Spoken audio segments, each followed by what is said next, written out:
O paciente chegou para você e esse paciente, você deu um diagnóstico aí de hipertireoidismo. Você viu o TSH suprimido e o T4 livre aumentado. Você já sabe que deu o diagnóstico sindrômico, o próximo passo é definir a etiologia, porque dependendo da causa, o tratamento varia. Beleza, e como é que eu faço para definir a etiologia? Quais são as ferramentas, né, para eu investigar essa causa do hipertireoidismo? Beleza, então é o seguinte: dentre as causas de hipertireoidismo, então eu já sei que meu paciente tem hipertireoidismo, eu quero saber, será que isso é doença de Graves? Será que isso é bócio multinodular tóxico? Será que isso é uninodular tóxico? Será que isso é uma tireoidite? Será que isso é um uso exógeno? Bom, uso exógeno, eu posso buscar descartá-lo na anamnese, né? Perguntar e fazer uma pergunta ativa sobre o uso, né, de medicamentos e perguntar diretamente, escuta, mas você não está usando nada para emagrecer, nenhuma formulazinha, nenhuma coisinha assim, né? Isso vai ser importante. Bom, mas aí como é que eu faço para distinguir as outras causas?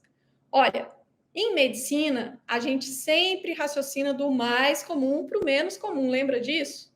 Não é à toa que eu estou falando aqui as causas de hipertireoidismo em ordem. Então, olha, até 80% dos pacientes com hipertireoidismo têm, na verdade, doença de Graves como causa. 80% é muita coisa, né? Isso é tipo assim, a maioria. Bom, e aí, quais que são as ativas para eu investigar se é doença de Graves ou se é alguma das outras causas? Bom, a gente tem a possibilidade de dosar o TRAB, que é o anticorpo produzido, né, durante o contexto de autoimunidade da doença de Graves. A dosagem de TRAB, gente, é um exame muito interessante. Por quê? Porque, veja bem, primeiro que o TRAB tem sensibilidade e especificidade altas. É da ordem de 97% e 98%, respectivamente. Então, é um exame muito bom. Segundo, que é um exame simples, fácil de ser realizado, é só uma dosagem sérica, né? Não precisa de jejum, não precisa de nada. E aí, o que acontece com o TRAB? O TRAB, ele é um exame bastante cômodo, conveniente, fácil de ser feito, desde que esteja disponível, né? Porque eu também não posso deixar de falar, gente, que infelizmente, olha, eu não sei aonde que você mora, eu moro em Brasília. Aqui, o SUS não oferece, não tem nenhum hospital do SUS, né, que tenha laboratório que faça o TRAB. Então, se a gente for dosar o TRAB aqui, num paciente atendido no Sistema Único de Saúde, esse exame tem que ser feito em laboratório privado. Então, assim, seria ótimo se estivesse disponível, mas nem sempre está disponível, né? Bom, considerando que o exame esteja disponível, que seu paciente tem condições, né, de realizar, fazer a dosagem do TRAB pode ser muito interessante. Por quê? Porque você dosou o TRAB, ele veio positivo, acabou. É doença de Graves e ponto final. Você já tem diagnóstico sindrômico, que é o hipertireoidismo, e você já tem diagnóstico etiológico. A etiologia é a doença de Graves. Aí você pode pensar assim, Mona Lisa, mas e se o TRAB vier negativo? Se o TRAB vier negativo, aí você tem bócio multinodular tóxico, tireoidite, bócio nodular tóxico, né? Enfim, outras causas mais raras, tudo isso aí como possibilidade. Excluir a doença de Graves se o TRAB vier negativo, mas aí você não sabe qual das outras causas que é a responsável pelo hipertireoidismo do paciente. Bom, outro exame que você pode utilizar é a cintilografia de tireoide. Por que a cintilografia é boa? A cintilografia é muito boa porque para cada hipótese, né, para cada causa do hipertireoidismo, a cintilografia vai mostrar um resultado diferente. Olha só que legal. A cintilografia ela é capaz de distinguir entre doença de Graves, bócio multinodular tóxico, doença de Plummer, tireoidites. Cada um vai ter um aspecto diferente na imagem cintilográfica. E também em números, né, em percentual de captação de iodo, que é a cintilografia, durante a cintilografia se mede também a captação de iodo radioativo.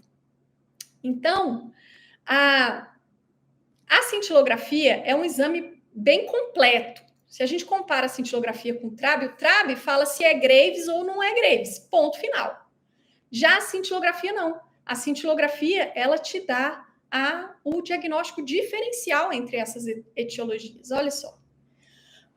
Porém, por outro lado, a cintilografia vai ter os seus pontos, né, negativos, que vão ser, olha, a cintilografia é realizada utilizando-se radioisótopo.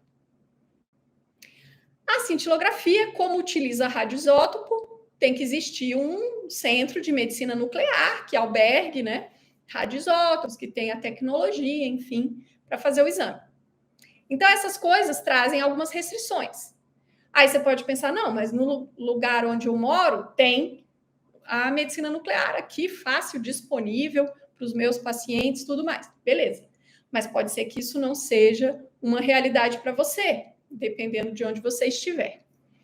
Além disso, tem a questão da exposição à radiação, que pode não ser conveniente, quer dizer, não é um exame tão inócuo, né, quanto uma simples dosagem sérica, que é como o caso do TRAB. Bom, beleza.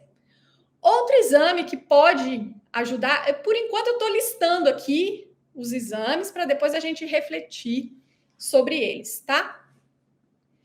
Uma outra possibilidade é você realizar um ultrassom de tireoide.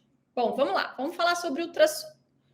Ultrassom é um exame que ele é, por definição, um exame que dá morfologia, né? Ele é um exame que dá a característica anatômica. Então, ultrassom é muito bom para você investigar nódulos na tireoide, inclusive é o exame de escolha, né? Para você avaliar a presença de nódulos na tireoide, porque o ultrassom é um exame que basicamente mostra a anatomia da glândula. Muito bem. Porém, tem um detalhe. O ultrassom ele pode trazer uma informação que pode ser bastante interessante, que é a informação sobre a vascularização da tireoide como um todo. Isso por quê? Porque na doença de Graves, que é aquela doença que eu te expliquei, em que a tireoide toda cresce, né? E fica hiperfuncionante e tudo mais. Na doença de Graves, a vascularização da tireoide é aumentada. Eu não estou falando de nódulo, tá bom, gente? Não vamos confundir as coisas. Não é avaliação de vascularização de nódulo, não. Eu estou falando de avaliar a vascularização da glândula tireoide como um todo, tá? Que eu estou tentando aqui fazer um desenhinho de uma borboletinha que é a tireoide. Então, por outro lado, nas tireoidites, como existe um processo inflamatório que destrói a tireoide, a vascularização da glândula está diminuída. Então, no ultrassom, além, né, do ultrassom poder delimitar nódulos, então, assim, se você examina o paciente e você fala, nossa, mas eu estou em dúvida se aqui não teria um nódulo. Então, essa é a grande utilidade do ultrassom, é avaliar nódulos tireoidianos, ou definir as características. Se você palpa um nódulo, fala, nossa, agora eu quero saber mais sobre esse nódulo. Mais detalhes que a minha palpação não é capaz de perceber. Ou então, quando você, na palpação, você fica em dúvida sobre a presença ou não de nódulos, ultrassom é o exame de escolha.